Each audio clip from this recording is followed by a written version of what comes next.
Hello friends, good evening. Welcome back to Saini sir English classes. Last video में दोस्तों हमने grammar translation method के बारे में बात की, उसके मेरिट्स डीमेरिट्स, और एक अलग से वीडियो हमने बनाया जिसमें ग्रामर ट्रांसलेशन मेथड के आज तक के आए हुए एग्ज़ाम के सभी क्वेश्चंस को वहाँ हमने सोल्व किया है। अगर आपने ग्रामर ट्रांसलेशन मेथड के वो वीडियोज़ नहीं देखे तो प्लेलिस्ट में जाके आप ग्रामर ट्रांसलेशन के 3 वीडियोज़ हैं, वो तीनों वीडियोज़ आप देखें। 2 वीडियोज़ के अंदर उसके कैरेक्टरिस्टिक्स, मेरिट्स एंड डीमेरिट्स के बारे में है, और एक जो लास्ट वाला वीडियो है 3rd नंबर वीडियो, उसके अंदर प्रीवियस पेपर्स में आए हुए जो एग्ज़ाम में पूछे गए जो प्रश्न हैं उनका उसमें सॉल्यूशन समझा रखा है। वो एग्ज़ाम के लिए बहुत ही फ्रूटफुल होंगे। आज हम एक नए वीडियो के साथ हैं, डायरेक्ट मेथड। जैसा कि थंबनेल में आप सभी ने देख लिया है, ग्रामर ट्रांसलेशन मेथड कंप्लीट करने के बाद में now we are going to discuss direct method. ये सेकंड मेथड टीचिंग मेथड रहेगा आज हमारा। आज के वीडियो में इसके कैरेक्टरिस्टिक्स, इसका ओरिजिनेटेड, इसके एक्सपोनेंट कौन है, इसकी क्या क्या विशेषताएं हैं, मेरिट्स एंड डीमेरिट्स क्या हैं, इसके बारे में पूरी चर्चा हम करेंगे।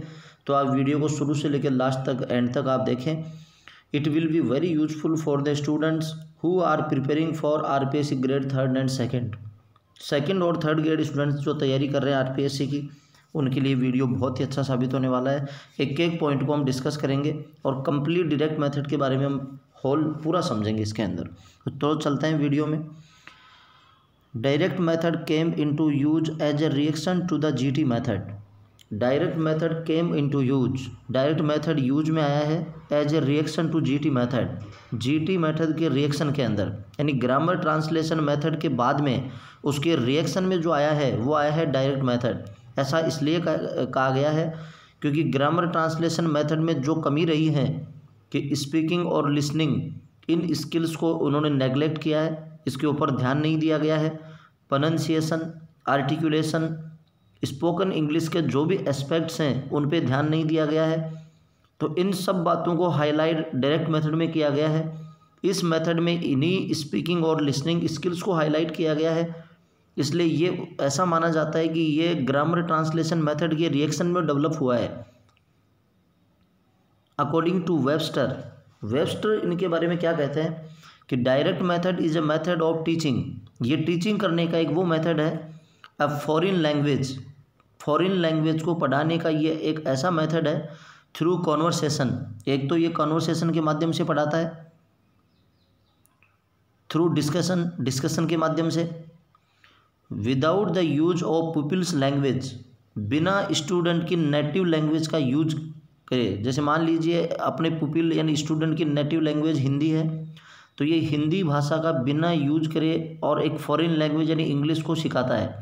इसमें इंग्लिश जो टीचिंग करवाई जाएगी वो कॉन्वर्सेशन के ज़रिए होगी, डिस्कशन के माध्यम से होगी, without use pupils language. Pupil की लैंग्वेज का कोई रोल नहीं होगा, मदर टंग इसमें कम्प्लीटली बैन है। विदाउट ट्रांसलेशन भी इसमें नहीं होगा, जैसा कि GT मेथड में वर्ड टू वर्ड ट्रांसलेट किया जाता था, ऐसा इसमें कुछ भी नहीं है। And without the study of formal grammar, और इसमें फॉर्मल ग्रामर की भी किसी प्रकार की कोई स्टडी नहीं है, यानी फॉर्मल ग्रामर की स्टडी इसके अंदर बिल्कुल नहीं है। इसमें जो ग्रामर होगी वो कम्प्लीटली फंक्शनल ग्रामर होगी, फॉर्मल ग्रामर इसके अंदर बिल्कुल भी नहीं है, जैसा कि GT मेथड में था। तो वेबस्टर कहते हैं कि फॉरेन लैंग्वेज पढ़ाने का एक ऐसा मेथड है ये, थ्रू कॉन्वर्सेशन पढ़ाता है, थ्रू डिस्कशन पढ़ाता है, without use of peoples native language, without translation and without study of formal grammar. Formal grammar means पहले रूल बाद में एग्जाम्पल। ये जो GT मेथड में ग्रामर जिस तरीके से पढ़ाई जा रही थी, इंडक्टिवली डिडक्टिवली जिस तरीके से ग्रामर पढ़ाई जा रही थी, डायरेक्ट डिडक्टिव का मतलब पहले रूल होगा उसके बाद में एग्जाम्पल होगा, वो फॉर्मल ग्रामर का इसके अंदर कोई यूज नहीं है। This method was originated in 1901 in France. Most important point है, विद्यार्थी ध्यान दें। मेथड वॉज ओरिजिनेटेड इन 1901, 1901 में इस मेथड का ओरिजिनेटेड हुआ था। ये मेथड आया था इन फ्रांस में। It's principles came from Germany. Exam में क्वेश्चन निश्चित रूप से पूछा जा सकता है। मेथड ओरिजिनेटेड फ्रांस में हुआ था 1901, but it's principles came from Germany, लेकिन इसके जो प्रिंसिपल्स हैं वो कहाँ से आए, वो जर्मनी से आए थे, यानी इसके सिद्धांत जो है वो जर्मनी से आए हैं, और मेथड जो ओरिजिनेटेड हुआ है वो हुआ है जर्मनी के अंदर, फ्रांस के अंदर, और इसके जो प्रिंसिपल हैं वो आए हैं इसके जर्मनी से। Both France and Germany adopted this method, France और जर्मनी दोनों ने इस मेथड को अडोप्ट किया है।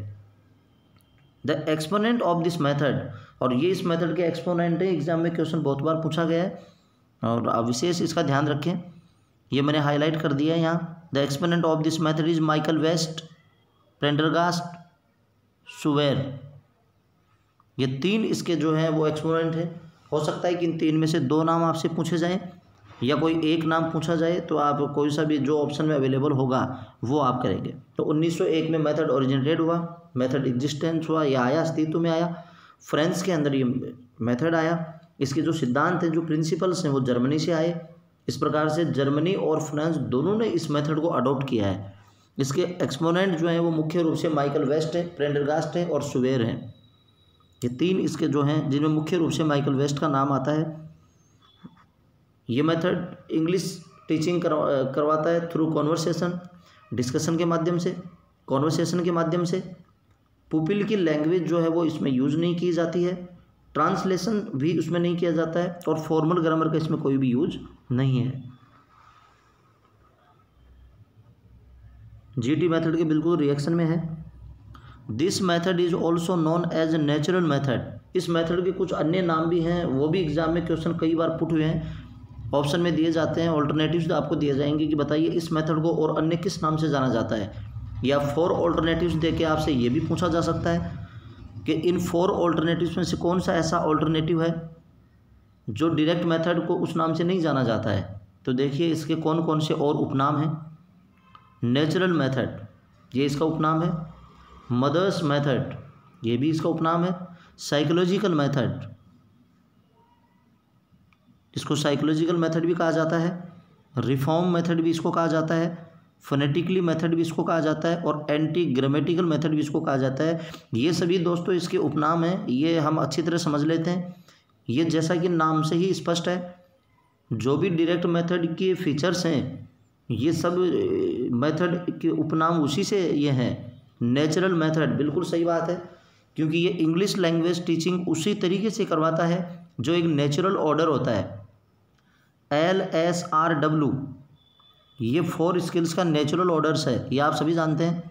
और ये मेथड जो शुरुआत कराता है वो L से ही करता है। English teaching LS, listening speaking को विशेष फोकस में रखता है, बिल्कुल नेचुरल मेथड है। नेचुरल ऑर्डर ये भी कहता है कि कोई भी लैंग्वेज जो है वो सुन के ही सीखी जा सकती है, और इसीलिए इसको नेचुरल मेथड कहा गया। मदर्स मेथड भी वही बात है, नेचुरल मेथड। साइकोलॉजिकल मेथड, क्योंकि ये साइकोलॉजिकल साउंड है ये method. Grammar translation method psychologically sound नहीं था, क्योंकि LSRW इसको वो क्रमबद्ध फॉलो नहीं कर रहा। LS को नेग्लेक्ट करके और रीडिंग व राइटिंग पे ज़्यादा फोकस दिया गया, इसलिए वो साइकोलॉजिकल साउंड नहीं था। और ये मेथड साइकोलॉजिकल ऑर्डर में है, क्योंकि LSRW ये L से लिसनिंग स्पीकिंग से ही शुरुआत करवा रहा है थ्रू डिस्कशन और कॉन्वर्सेशन। ये साइकोलॉजिकल मेथड है।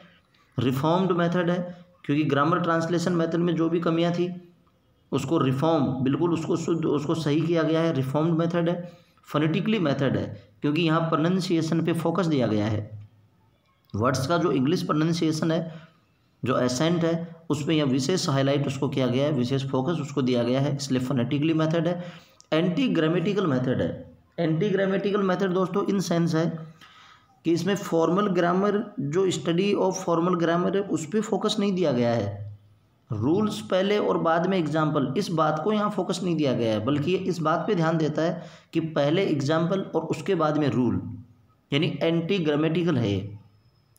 Because the learner is expected to learn the new language, क्योंकि लर्नर से एक्सपेक्ट किया जाता है, उम्मीद की जाती है to learn the new language, नई लैंग्वेज सीखने में इन अ नेचुरल मैनर, बिल्कुल स्वाभाविक तरीके से, लाइक हिज मदर टंग, जिस प्रकार से उन्होंने अपनी मदर टंग सीखी है। जिस प्रकार से स्टूडेंट ने, विद्यार्थी ने अपनी मदर टंग सीखी है, बच्चे ने, उसी प्रकार से उसी ऑर्डर में नेचुरल तरीके से उससे एक्सपेक्ट किया जाता है कि वो न्यू लैंग्वेज को सीखे। इस बात पे ये फोकस बल देता है इसलिए इसके उपनाम है natural method, mothers method, psychological method, reform method, phonetically method, anti grammatical method, ये सभी इसके उपनाम हैं। फिर एक कोटेशन है यहाँ, मोस्ट इम्पोर्टेंट कोटेशन है, कई बार एग्जाम में ऐसा देखने को हुआ है, होता कम है एग्जाम में, इस तरीके के क्वेश्चंस कम बने हैं, लेकिन फिर भी एग्जाम में ऐसे क्वेश्चंस बने हैं पहले, जिसमें जो है कोटेशन दे दी जाएगी, पूछ लिया जाएगा कि ये किसने कहा, ये स्टेटमेंट किसने कहा। तो ये रॉबर्ट लाडो का जो है वो कथन है।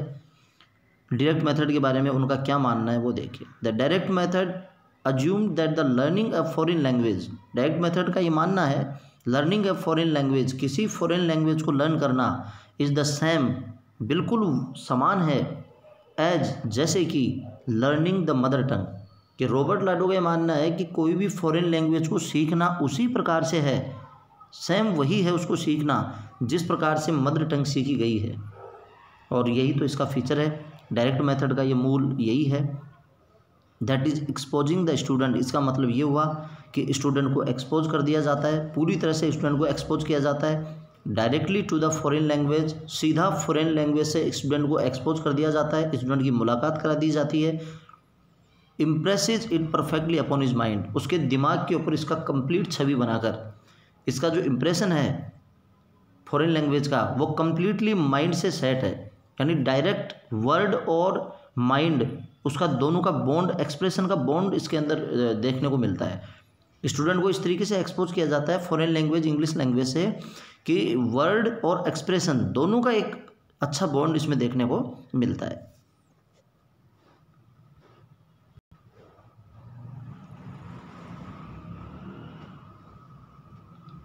Grammar is taught inductively, most important point है, ग्रामर इज टॉट इंडक्टिवली। बहुत बार क्वेश्चंस पहले बन चुके हैं, हम जब क्वेश्चन सॉल्व करेंगे डायरेक्ट मेथड के प्रीवियस ईयर्स में बने हुए तब भी ये देखने को मिलेगा।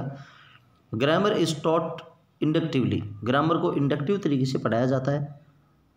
ग्रामर ट्रांसलेशन मेथड में हमने देखा था कि ग्रामर जो पढ़ाई जाती है वो डिडक्टिव तरीके से पढ़ाई जाती है, यानी पहले जो है वो फॉर्मल ग्रामर पढ़ाई जाती है, उसमें पहले उसमें रूल होगा एंड देन एग्जाम्पल होगा। इसमें लेकिन अलग है, ग्रामर इसमें जो है वो इंडक्टिव तरीके से पढ़ाई जाती है, यानी फंक्शनल ग्रामर इसके अंदर पढ़ाई जाती है, फॉर्मल ग्रामर नहीं होके इसमें फंक्शनल ग्रामर इसके अंदर पढ़ाई जाती है, जिसको अप्लाइड ग्रामर के नाम से भी जानते हैं। फंक्शनल ग्रामर, अप्लाइड ग्रामर, ये दोनों, ये इंडक्टिवली ग्रामर, ये एक ही बात है, यानी इसमें फॉर्मल ग्रामर नहीं होती है।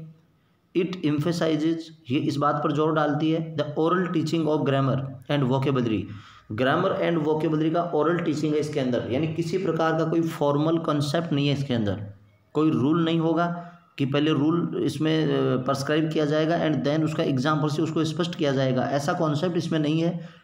इसका ओरल टीचिंग है ग्रामर एंड वोकेबलरी का। ऐसा नहीं है कि इसमें ग्रामर की स्टडी नहीं करवाई जाती है, वोकेबलरी इसमें नहीं होती है, ऐसा बिल्कुल भी नहीं है। 4 ऑल्टरनेटिव्स बने हुए होते हैं, क्वेश्चन को बहुत अच्छी तरह समझ के उसके बाद में उसका आंसर दें आप, कि ग्रामर की टीचिंग और वोकेबलरी की टीचिंग होती है, लेकिन वो ओरल टीचिंग है। Grammar is taught by situation, ये देखिए यहाँ बिल्कुल क्लियर हो चुका है, grammar is taught by situation. Option आ जाएगा ग्रामर इज नॉट टॉट, नहीं ऐसा नहीं है, ग्रामर इज टॉट, ग्रामर पढ़ाई जाती है बट बाई सिचुएशन, सिचुएशन से पढ़ाई जाती है, रूल देन एग्जाम्पल ऐसा इसके अंदर नहीं है। Sentence is the unit of teaching in this method, sentence जो है वो इस मेथड की यूनिट ऑफ टीचिंग है। और वहाँ ग्रामेटिकल जो ग्रामर ट्रांसलेशन मेथड में जो हमने देखा तो वहाँ इसकी जो है वो वर्ड थी, वहाँ वर्ड क्या था, टीचिंग यूनिट वहाँ इसका वर्ड था जीटी मेथड का, और यहाँ जो टीचिंग यूनिट है वो क्या है, सेंटेंस। पूरा सेंटेंस जो है वो टीचिंग यूनिट है। टीचर टीचिंग करवाते समय पूरे सेंटेंस को वो एक साथ जो है सिखाता है, टीच करवाता है। Little use of mother tongue, यानी मदर टंग का यूज जो है वो कम्प्लीटली बैन है। लिटिल यूज का मतलब आप ये कह दीजिए कि वो बैन है, बिल्कुल नहीं किया जाता है। Little use of mother tongue, यानी मदर टंग का यूज नहीं किया जाता है, बैन है। It connects direct bond between word and idea, ये बात अभी हम समझ चुके हैं कि ये मेथड एक ऐसा मेथड है जो थ्रू कॉन्वर्सेशन के माध्यम से डिस्कशन के माध्यम से एक फॉरेन लैंग्वेज को विदाउट स्टूडेंट की नेटिव लैंग्वेज यानी मदर टंग को बिना यूज किए इंग्लिश सिखाता है। इसका मतलब यही हुआ कि वर्ड एंड आइडिया यानी एक्सप्रेशन और जो वर्ड है उसके बीच में एक डायरेक्ट बॉन्ड है स्टूडेंट का। टीचर सेंटेंस पूरा बोल रहा है एक साथ और स्टूडेंट उस सेंटेंस को एक साथ पूरा स्पीक कर रहा है। Direct bond between word and idea.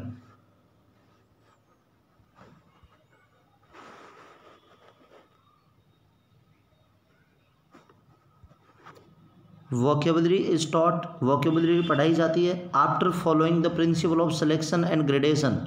Selection and gradation के प्रिंसिपल को फॉलो करने के बाद ही इसके अंदर वोकेबलरी पढ़ाई जाती है कि अपने selection, gradation, presentation and testing, ये 4 एस्पेक्ट्स हैं कि सबसे पहले मैटर का सिलेक्शन होगा और सिलेक्शन भी क्लास के लेवल को ध्यान में रखते हुए, स्टूडेंट्स के टीचिंग, स्टूडेंट्स की एबिलिटीज़ उनको ध्यान में रखते हुए, एज ग्रुप को ध्यान में रखते हुए, और ग्रेडेशन फिर उसके बाद जो मैटर हमने सेलेक्ट किया है उसको ग्रेड दी जाती है। उसको ग्रेड के अनुसार उसको सेट किया जाता है कि पहले इजी होगा और उसके बाद में थोड़ा हार्ड होगा, इजी टू हार्ड है ना, सिंपल टू डिफ़िकल्ट लेवल से उस मैटर को ग्रेड दी जाती है। उन सिद्धांतों को ध्यान में रखने के बाद ही वोकेबलरी इसके अंदर टॉट की जाती है। इसमें वोकेबलरी डायरेक्ट नहीं होती, किसी प्रकार का क्रेमिंग नहीं होता है, वोकेबलरी को रटवाया नहीं जाता है। जिस प्रकार से ग्रामर ट्रांसलेशन मेथड में क्रेमिंग थी, ड्रिल एंड ड्रिल बहुत ज़्यादा ओवर ड्रिल था, ऐसा इसमें नहीं होता है। वोकेबलरी एंड ग्रामर सिचुएशन पे टीचिंग करवाई जाती है।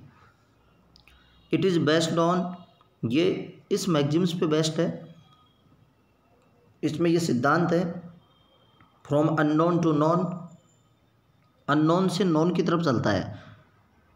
और जीटी मेथड में था नॉन टू अननोन, तो ये जाता है unknown to known, practical to theory.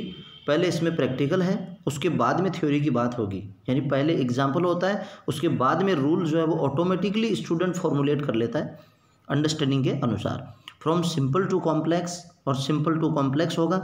Concrete to abstract, और कॉन्क्रीट टू एब्स्ट्रैक्ट होगा। मूर्त से अमूर्त, पहले मूर्त चीज़ें होंगी उसके बाद में अमूर्त चीज़ें होंगी। Concrete to abstract. इस प्रकार से ये इसके फीचर्स आ गए हैं, इसके कैरेक्टरिस्टिक्स आ गए हैं कि 1901 में ये मेथड ओरिजिनेटेड हुआ है।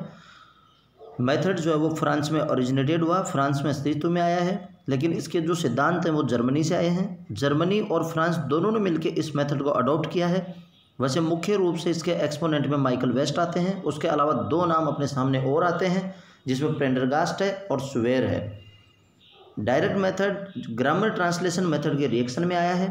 कई बार एग्जाम में ये क्वेश्चन देखने को मिला है कि स्पष्ट रूप से ये क्वेश्चन आया है कि which of the following method came into as a reaction to GT method, और फिर ऑल्टरनेटिव्स वहाँ दिए हुए हैं। तो जीटी मेथड के रिएक्शन में जो मेथड आया है वो मेथड डायरेक्ट मेथड है। उसके बाद में अगर देखा जाए तो इस मेथड के कुछ उपनाम हैं, natural method, mothers method, psychological method, reform method, phonetic method and anti grammatical method. Grammar का फॉर्मल यूज नहीं होने के कारण, फॉर्मल ग्रामर नहीं होने के कारण इसको एंटी ग्रामेटिकल मेथड कहा गया है। इसका मतलब ये नहीं है कि ग्रामर इसमें पढ़ाई नहीं जाती है। Grammar is taught by situation, grammar एक सिचुएशनल इसके अंदर पढ़ाई जाती है।